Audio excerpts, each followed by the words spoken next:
alam ko na kung bakit ninyo kinlik itong video na to. Isa ka ba sa mga nalilito sa dalawang smartphone na inilabas ni Samsung this October, ang Galaxy A05 and the Galaxy A05s? Di ba?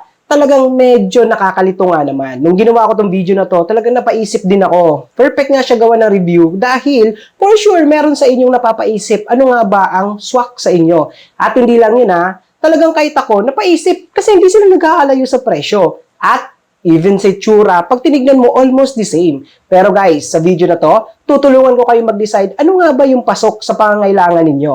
Ano pang inaantay nyo guys? Let's go!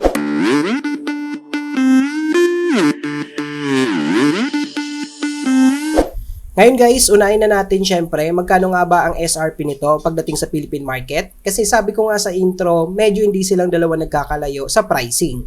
So, first na kaibahan nilang dalawa guys, for the Galaxy A05 kasi may dalawa kayong variant na pwedeng pagpilian. Andyan ang 4GB RAM plus 64GB internal for 5,690 and the 4GB plus 128GB internal for 6,690. While for the Galaxy A05s, isang variant lang po ang inyong pagpipilian. Walang iba kundi ang 4GB RAM plus 128GB internal for 7,990 pesos. So medyo nakakalito no, imagine nasa almost 1,000 plus lang po ang inyong idadagdag and pwede na po kayong mag-Galaxy A05s. But again, hindi lang po yan ang reason for you to choose between the two device. So alamin pa natin guys, dito sa mga susunod natin na kwentuhan about these two devices of Samsung. Sa mga kulay naman guys na pagpipilian, both device merong dalawang kulay na nilabas ang Samsung. Ang Galaxy A05 merong black and silver.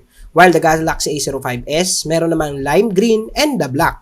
So depende na po yan sa inyo kung ano yung mas gusto ninyong kulay on both device. And masasabi ko, parehas naman po yung mga kulay na yan, neutral color. Ibig sabihin, mapababae o lalaki, pasok na pasok po itong mga kulay na to na nilabas ni Samsung on these two device. Ngayon guys, pagdating sa pinaka-design or the texture or yung feel kapag kahawak mo tong dalawang device, I think dito medyo mapapaisip kayo. Kasi guys, kapag hawak ninyo po itong dalawang device, magkaiba po sila ng feel. Dahil, ang Galaxy A05 kasi, naka-polish texture and glossy type. So, ibig sabihin guys, medyo makintab yung pinaka-design niya sa likod. Napansin ko rin sa kanya kapag hinahawakan ko na walang case, dumidikit yung fingerprint niya, no? Pero ang maganda naman dito, pag natamaan ng ilaw, meron siyang premium talaga na makikita ka dun sa device. Kumbaga, nagre-reflect pag natatamaan siya ng ilaw. So, depende pa rin, di ba? Pero for the Galaxy A05s naman, smooth and matte finish. Ibig sabihin, kahit na wala kayong case, hindi po dun time to time dumidikit yung fingerprint niyo, especially dun sa pinaka-likod. At para nga guys, kumpletos ricados tayo sa ating review, even the dimensions, binibigay ko yan. So, tinignan kong mabuti guys itong dalawang smartphone na to, and kapag hindi ka metikuloso, hindi mo naman mapapansin yung mga specific na laki or bigat nito. Pero again, ibibigay ko para sa reference ninyo, no? So, ang Galaxy A05 ay mas mabigat ng 1 gram kay Galaxy A05s. Ang Galaxy A05 kasi ay merong 195 grams, while the Galaxy A05s naman ay merong 194 grams. So, imagine guys, kung hawak mo tong dalawang device na to, kung wala ka namang hawakan ng kiluhan, di ba? So, hindi mo na mapapansin yung mga ganitong details. Pero syempre, para dun sa mga metikuloso, ayan guys, binibigay ko po para sa inyo.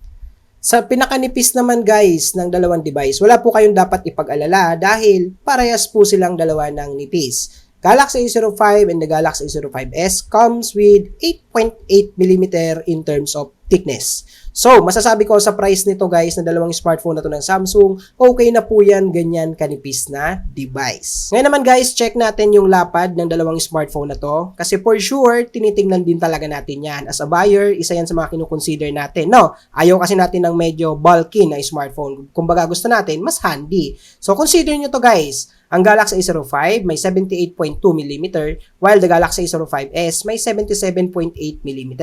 Though, almost the same sila ng laki ng screen, pero possible nagkatalo sila in terms of bezel or yung framing niya, yung laki ng framing dun sa gilid, medyo dun sila nagkaiba.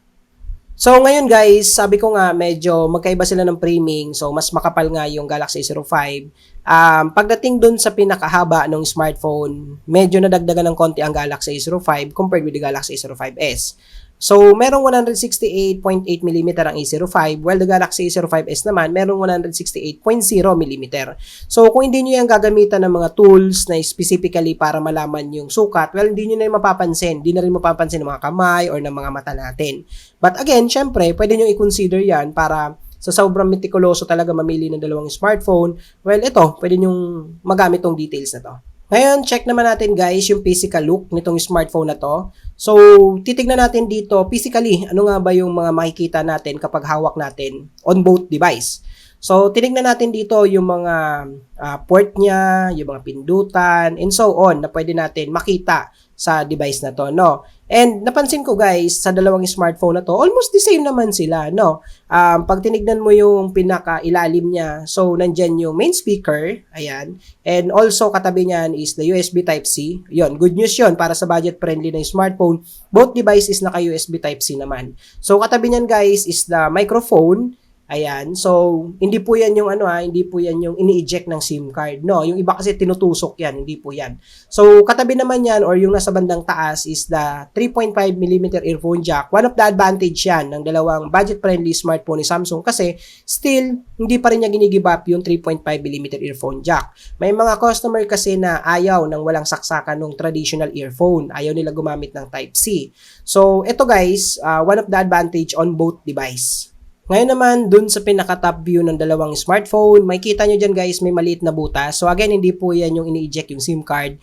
Yan po is the secondary mic. Para syempre, kapag may kausap kayo, wala kayong gamit na earphone, mas naririnig pa rin po kayo ng malinaw ng inyong kausap. Mapa-video call man yan, or mapatawag, or conference, and so on. So, malaking tulong yung multiple earphone ng isang smartphone.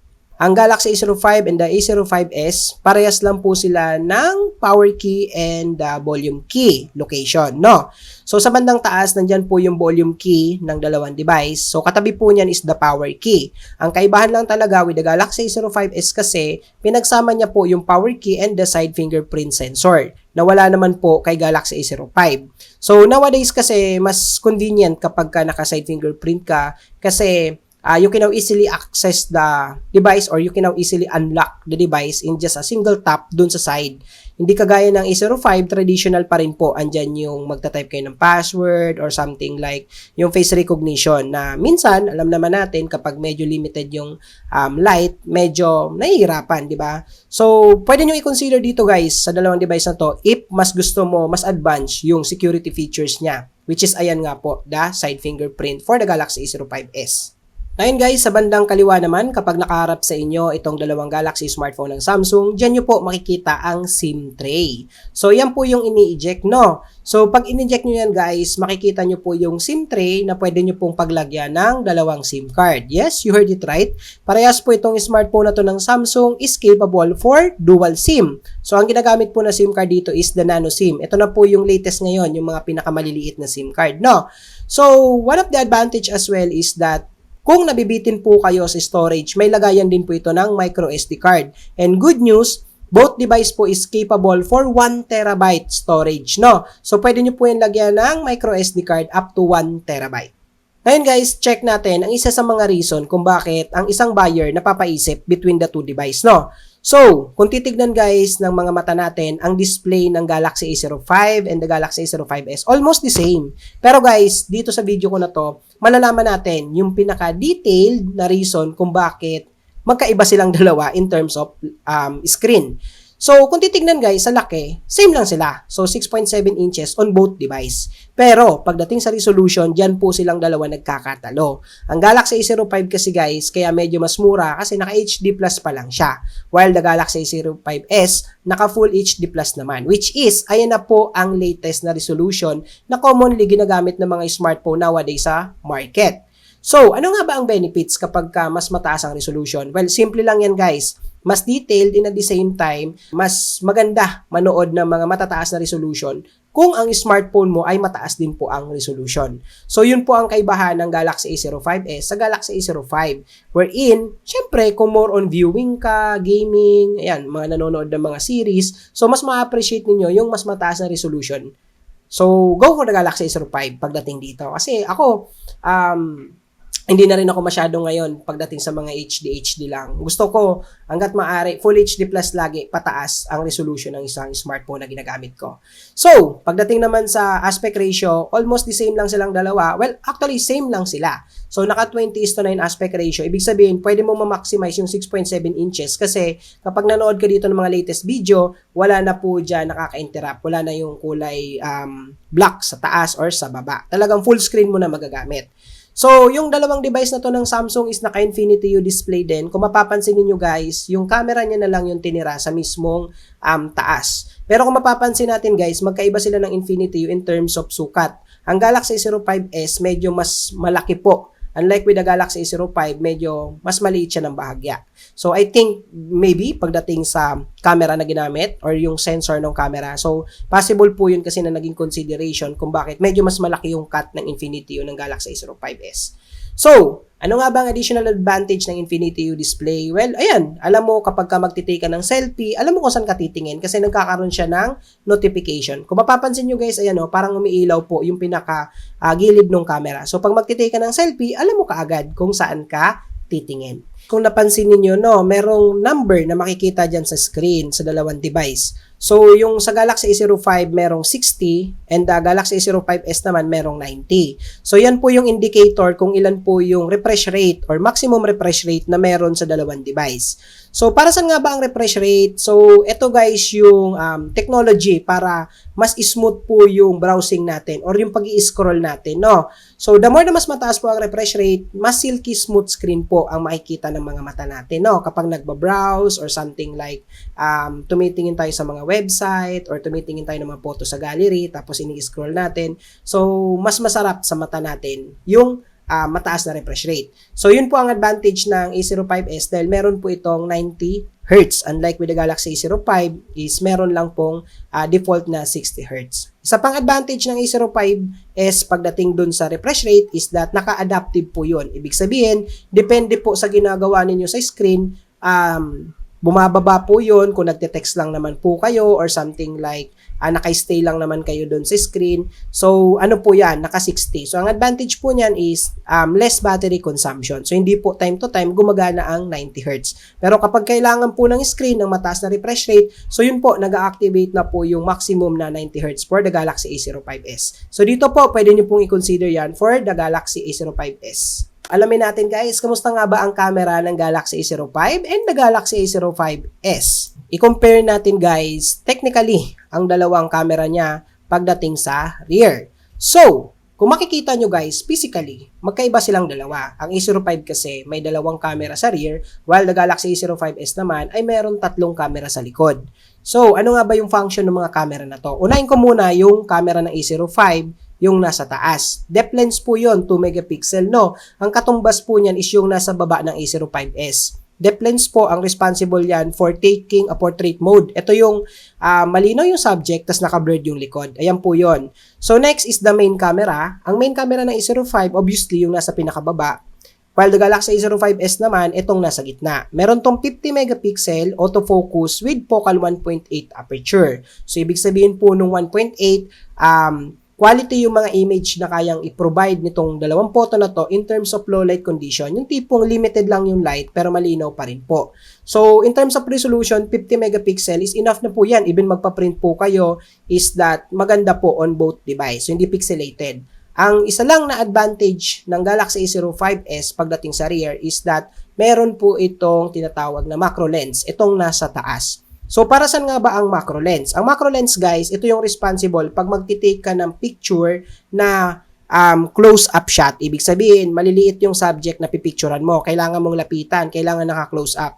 So, hindi po yan capable for the Galaxy A05 kasi mag-blurred po yon. Unlike with the Galaxy A05s, pag naka-macro mode ka, pwede mong i-focus even the smallest subject. Mga mahilig naman mag-take ng selfie or gumamit ng camera sa front, well, magkaiba silang dalawa guys ng megapixel. Ang Galaxy A05 ay may 8 megapixel fixed focus with 2.2 aperture. While the Galaxy A05s naman ay meron 13 megapixel fixed focus with 2.0 aperture. I think pagdating dito, in terms of low light, masasabi ko na medyo lamang ang Galaxy A05s kasi because of the aperture na mas mababa. So alam naman natin yun guys. The more na mas mababa ang aperture or the number ng focal length, well, syempre, mas brighter siya in terms of low light. Pero again, it doesn't matter naman pagdating sa megapixel. So, it's either sa dalawa na yan, good yan in terms of the megapixel. Same lang silang dalawa. So, magkakatalo lang sila in terms of low light condition of taking a selfie.